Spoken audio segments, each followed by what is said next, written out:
Okay, in this video we're going to replace the fender on a Mustang. This is a convertible GT 2003. I'm sure the procedure is a little similar, whichever model you have.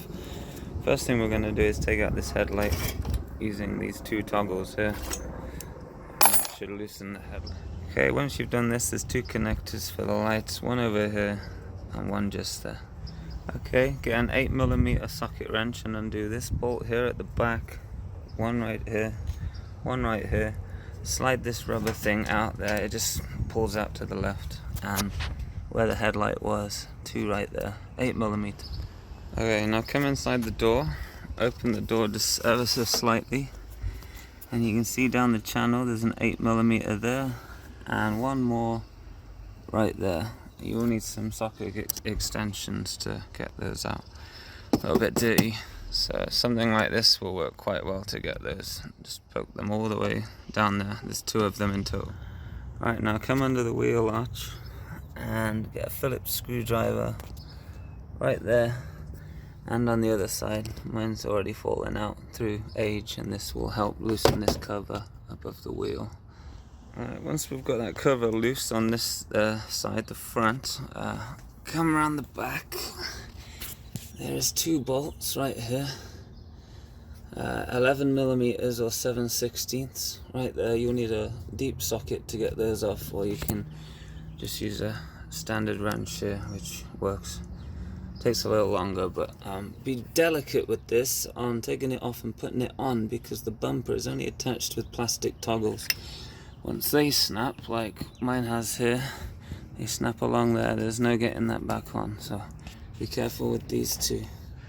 Right, the next part is behind the wheel. This little section right here. You've taken the bolt or screw out. This one was actually a bolt on this side. It was a Phillips on the other. But you go underneath this little panel. There are two little plugs right there.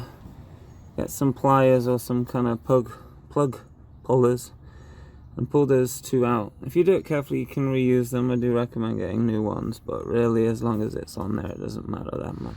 Right, on the same panel, once those two plugs are out at the back, if you just bend this down a little, you can see two more right in there.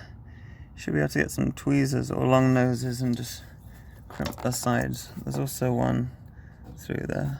So there's two more just in the front, then this whole piece will slot out backwards. The good thing about leaving this section to last on the front is now this is all loose, you can actually access the rear of these pegs by going down here, and that will allow you to get them out without necessarily replacing them. Okay, now that little cover's off, there's just two more 8mm underneath there.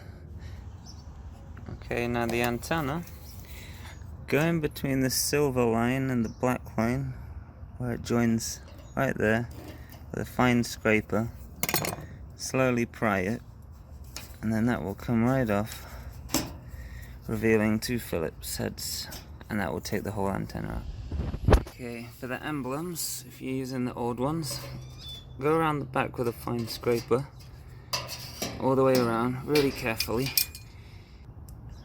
and then on the back, a small little nub there, you can just slightly crimp and just push it from the back, and you'll get that out with minimal damage. Okay, now everything's off. You got some cool access points. You got the CCRM, you got a fuel purge valve right here. You got access to where the sensors go in for the ABS. If you've got ABS slight problem, you can have a look at all your wires and cabling, make sure there's nothing amiss. Easy access to the fog lights, so it's pretty good idea to have a good look around while this panel's off, because it's not something you can really look at every day. Before we put it back together, don't forget to take these threaded brackets off the old one and put them on the new one, otherwise they won't thread into anything and it'll be hanging off your door. Okay, it's pretty much put back in reverse order. However, I do highly recommend you line up this little plastic tab behind the headlights just here into the hole of the fender. Once that little knob is in place right here, then everything will kind of fall into place. One thing I do recommend is taking this flimsy wheel cover off and attaching it to the fender first, because these are almost impossible to line up when it's on the car. So I fix it in the 3 places. Obviously mine's too worn to attach to the other side, but that's okay.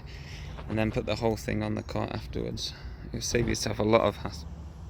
Okay, it's on, done, almost, apart from the emblem. I recommend, it's a bit of an art form putting this back on, but there's a little tab behind the light, a little plastic knob about this big. Put that in first. This will then fall into place. Put 2 bolts down here and that will help lift the fender so you can get in at the 2 at the door. Once everything's on, put all the bolts together and it should fall nice and flush. For the emblem, I've got this 3M plastic and emblem adhesive. It's about $8. You can actually use it on loads of other things, so don't be worried about getting stuck with a big tube of emblem glue. You know, you're only ever going to use it once or twice in your lifetime for its intended purpose, but it works with a lot of things. So put it on the emblem, wait about a minute until it gets nice and tacky. Don't put it straight on. So I did this about a minute ago, and that should just press on there, and there it is. Well, that's the one I did yesterday.